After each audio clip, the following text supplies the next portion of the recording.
আজি আমাৰ বড়োলেণ্ড টেৰিটৰিয়েল কাউন্সিললৈকে তেওঁলোকক এইবাৰ আমি বাজেটত 900 কোটি টকা দিয়াৰ প্ৰস্তাৱ ৰাখিছিলোঁ। তাৰে প্ৰথম ইনষ্টলমেণ্ট হিচাপে BTC-লৈ আজি 450 কোটি টকা মুকলি কৰি দিয়াৰ কেবিনেটে সিদ্ধান্ত গ্ৰহণ কৰে।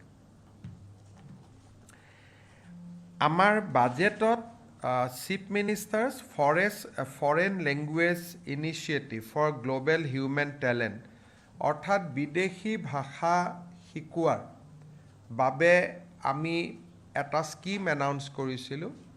কেবিনেটত আজি সিদ্ধান্ত লোৱা হয় যে এজন বিদেশী ভাষা শিকিবৰ কাৰণে আগ্ৰহী যুৱক যুৱতীক আমি 1.5 লাখ টকাৰ এটা স্কলাৰশ্বিপ দিম।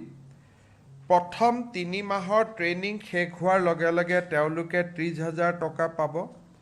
6 মাহৰ ট্ৰেইনিং শেষ হোৱাৰ লগে লগে তেওঁলোকে আৰু 30,000 পাব। বিদেশী ভাষাৰ পৰীক্ষাত উত্তীৰ্ণ হোৱাৰ লগে লগে তেওঁলোকে 40,000 পাব।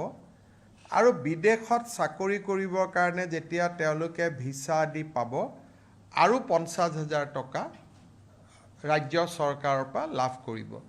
অৰ্থাৎ আমাৰ যুৱক যুৱতীক বিদেশী ভাষা শিকি বিদেশত চাকৰি কৰাৰ বাবে 1.5 লাখ টকাৰ এটা ছাবচিডি স্কিম, ৰাজসাহায্যমূলক স্কিম আজি কেবিনেটে অনুমোদন জনায়, যাক CM ফ্লাইট বুলি কোৱা হয়। বৰ্তমান প্ৰায় 150 ছাত্ৰ ছাত্ৰীয়ে বিদেশী ভাষা পঢ়ি আছে বা শিকি আছে।